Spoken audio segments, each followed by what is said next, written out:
Welcome to Unhinged Magi. All right, we're back again. We are with better audio this time. Well, let's hope so. Yeah, let's definitely hope so. We're trying, people. Give us a sound break. Yeah. Break me off a piece of that Sound bite. Yeah, it doesn't make sense. Anyways, well, we tried. We have a letter today, folks. We do. We have a letter. I gotta keep remembering to look that way. Yep. We actually have a letter from a fan named Jeff. Named Jeff. And he sent it to the Edwin at themagicengineer@gmail.com email address. But it was actually like kind of pointing to both of us. So I'll read some of it here. Craziness. Yep. Edwin, first, thank you for taking the time to read this. You're welcome. And for all you and Dan's great Unhinged Magi content. Good Thank job, you. Dan. Yeah, thank you. Keep Good up job. the great work, he said. You should. I deleted my old emails, but something like 2 years ago, I shared how I got into Magic the Gathering and took an interest in getting into old school. Nice. To date, I've worked to build an old school collection and completed 4 budget decks, Goblin Discard, Merfolk, and as a challenge based on Brian's latest deck, the budget deck. They are all fun and competitive. However, they are what they are, budget decks that won't win consistently against the big tier 1-2 decks. And that's fair, honestly. Because when I made those the budget deck videos, and we should link it here on the Edwin the Magic Engineer channel, those weren't intended to be like, hey, this is going to win you a 300-person... You're going to get money, baby. Yeah, this isn't going to win you a 300-person old school tournament against tier 1 decks and top-of-the-world players. It's just supposed to be fun. Yeah, it's a budget deck, and actually I do expect them to place at least middle of the field. I expect people to win an awful lot of games, even if they're going against the best decks and tier 1 players. But, you know, they are budget decks, so that's fair. So, my Magic the Gathering old school community consists of one person whom I went to high school with. He was wise and kept all his cards all those years, kind of like you. Wow, yeah. And thus has a great advantage over me. He's got stuff like Blue Power, Moxen, including the Sapphire, Library of Alexandria, Workshops, to name a few. And he has a bunch of duels, but no playsets. So regardless, I enjoy our games, and it's great to watch him play those awesome cards. Well, I'm glad. It is fun. It's a great attitude, by the way, Jeff. I love looking at old cards. I like looking at people's collections. I like to see the nicks. I thought you were going to say you like looking at old people. Yeah, that was like... That's not really... We're going to edit this video. Dude, that's a weird hobby you got there. We got to look at old man Simpson. It's fun.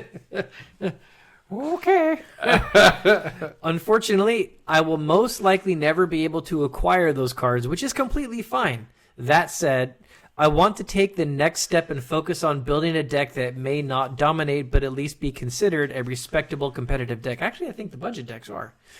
But I'd like your advice on the subject. By the way, we typically play EC rules. So then he goes into a bunch more of the letter talking about the deck that he's got. And he gives like a list of all the cards that he's got in the deck and stuff like that.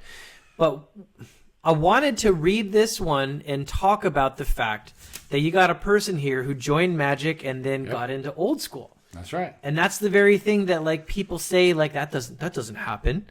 Nobody comes in and enjoys old school. It's just all Nobody you does, old farts. because it's too expensive. Nobody can afford it.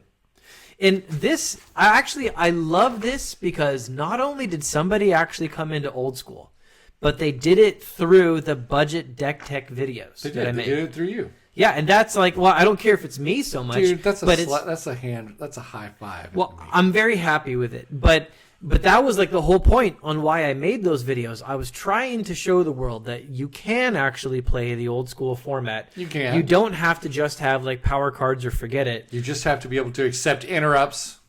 And it's interesting, like, I'm curious. I should reply back to this guy and find out what was different about him versus many other people. Why did he look at it and say, oh, I think I can do this, and actually take the time, whereas many other people might just look at it and say, there's no way that this is going to work. I'm not even going to try.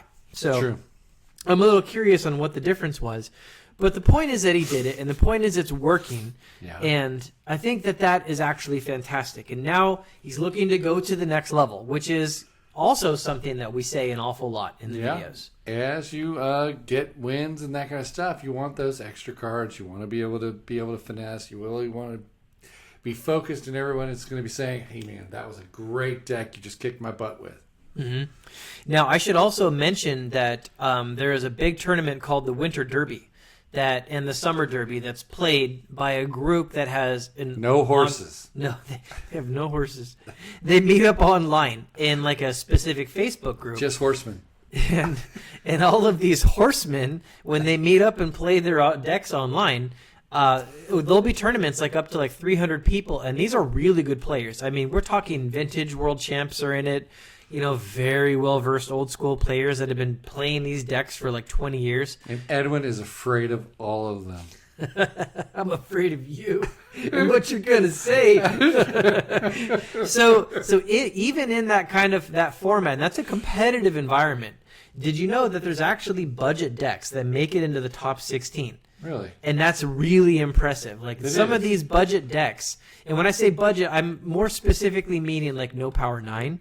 But, they'll usually have like at least a few dual lands or something like that. Yeah. They're usually black or red based, but, I mean, Dave Firth Bard did like a nearly mono green build that, I mean, he had like a couple Moxes and a Lotus in. I don't know if he honestly needed it. If his deck would probably be fine with that. And he made, some real top placing finishes with a like, nearly mono green deck also. That's pretty hard because mono green isn't that good. Not mono blue is awesome. Not according to Dave Firth Bard. He came out there and said, nope, I'm going to build a green deck and make it good, and he did. Dude, I'm pretty sure it had Berserk, Giant Growth.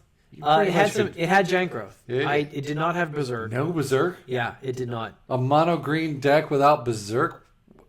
That's crazy. You can actually see this deck in action if you go to the Alpha Investments channel and you watch the games that Rudy played against Paul. Rudy was playing Dave Firth Bard's green deck, green-black, and Paul was playing a white-blue deck. And Rudy also has like a video of me playing him, like with my Total. It was a full green deck. It's nearly mono green. It's got like a tiny bit of black in it. That's not mono green. It's very nearly mono green. That's why you took out the Berserk.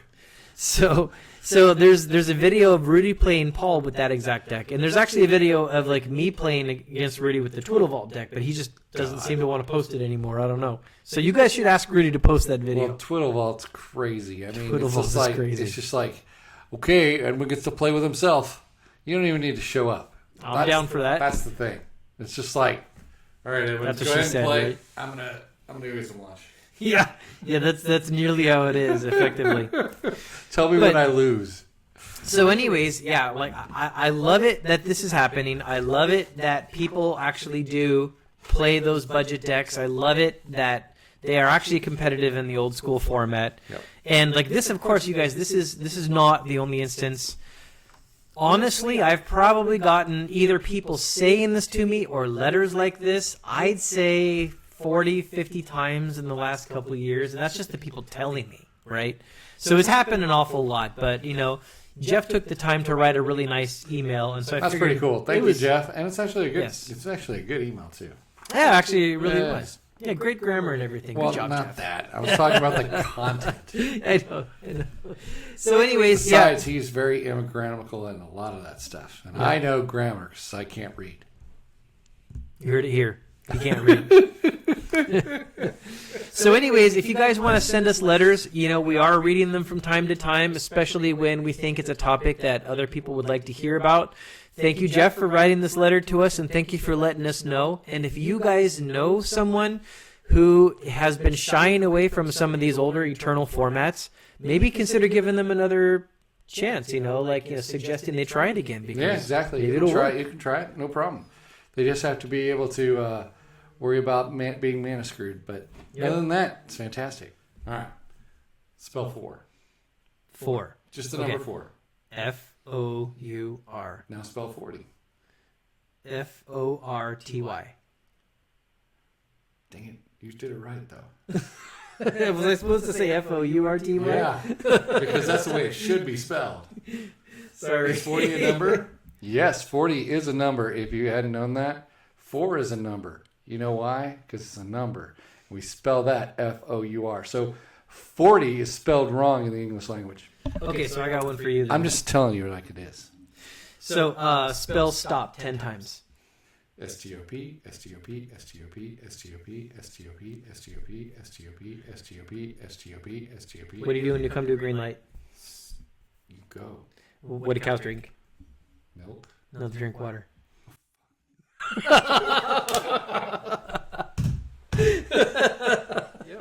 So, thank you very much, guys, and we'll talk to you later, and have a good night. Have a good day, guys.